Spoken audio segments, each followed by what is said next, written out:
Claire, Moni's older sister, closest in age to her. Moni has always and always will be my special friend. We would tell each other almost everything. We were very different, but we enjoyed life together. I remember the first rock concert we went to in 2015, Florence and the Machine, when she shocked me by climbing onto a stranger's shoulders just so that she could see the stage. We shared a love of cheesy 80s music, namely Together Forever by Rick Astley and Head Over Heels by Tears for Fears. When we were together in Wellington in 2018, we would drive around in my old car, thanks Kathleen, blasting this song. Monica told me she was looking forward to blasting this song in the retirement village when we're older. I still will for you, don't worry. We both want an exciting life, and at times we like to be the centre of attention. Moni and I would talk about things we want to do. One thing I want to do, but who cares now, is that I've always wanted to do stand-up comedy. Of course, Moni bet me to it when she was 18 or 19 at an open mic. That's the daring person that she is. You win, Mon. Well done. When we were young, Mum would give us three a bath, Hen, me and Mon. Then we'd sit in front of the TV watching a VCR of The Snowman, covered in a dusting of lavender talcum powder. Not many people know about The Snowman, but it's such a special part of that time. When we were little, calm, safe and loved. You're still so loved. This is the kind of adventure we wanted life to be. Flying through the sky hand in hand to a party in the North Pole. You were like the snowman, Mon, with your big round face, your jolliness, your clumsiness, but also in that you were fragile. Like us in the film, the snowman and the boy shared a special secret, taught each other things, had fun together. The boy only had one magical line with his special friend. I had 26 years, but we all left feeling there wasn't enough. Every night, Hen, Mon and I would say goodnight to each other in our sister chat. So your last message to us was, good night, sisters, eggs. But actually, how strange is it that the last thing you really did in that chat was laugh react when I told you that my work was playing High School Musical songs, Bop to the Top, and that it reminded me of you. That was last Thursday. Mum still has your High School Musical hairbrush, by the way. Me and Mon have always been special friends, for better or worse. Just like SpongeBob and Patrick.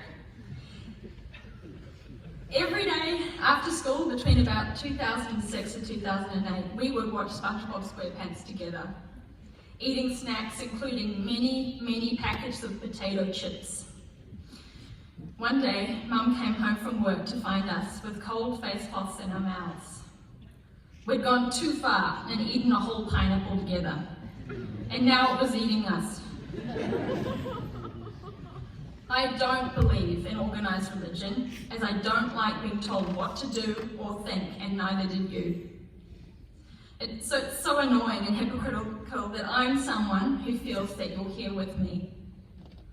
I was saying to my partner Brady that the only reason I'm still functioning is somehow I think that you are giving me strength and you don't want me to worry. This is really confusing for my whole atheism thing I've got going on. Thanks, Mon. It would be lovely to cackle again with you. I hope I will one day.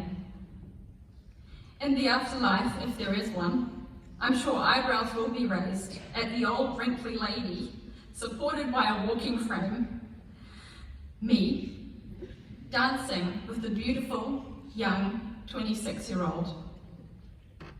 I will always be with you, Mon. I love you.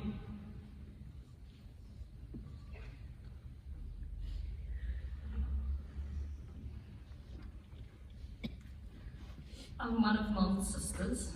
I'm kid number 6, and she is kid number 8. I'm 4 years older than her. Mon, Bonnie, I last saw you on Saturday, 18 May. I dropped in on my way home from a rehearsal and probably stayed for about an hour. I wanted to give you your birthday present and felt bad because I hadn't seen you on your actual birthday, which was a couple of weeks before that. You were busy working on your university things, so didn't want me to stay too long, and you were going to be heading down to Invercargill at the end of the week to compete in the national round of the Rose of Tralee. So I was happy to help you pick out a few outfits for that. I was shocked that you didn't own any trousers, not a single pair. Well, apart from activewear tights and sweatpants. Smart casual becomes difficult when you don't have a pair of jeans. What is smart casual if not jeans and a nice top? You laughed and told me that you did used to have some jeans, but that they had split down the middle. So anyway, we did choose a couple of nice outfits, but I suggested you should head out and buy some trousers. I wonder whether you managed to do that. I enjoyed giving Mopsy pats. She ate a chunk out of my silicone lunchbox.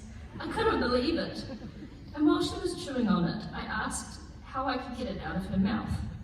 You just said, "Oh, don't worry, she eats plastic all the time." I thought that was pretty funny.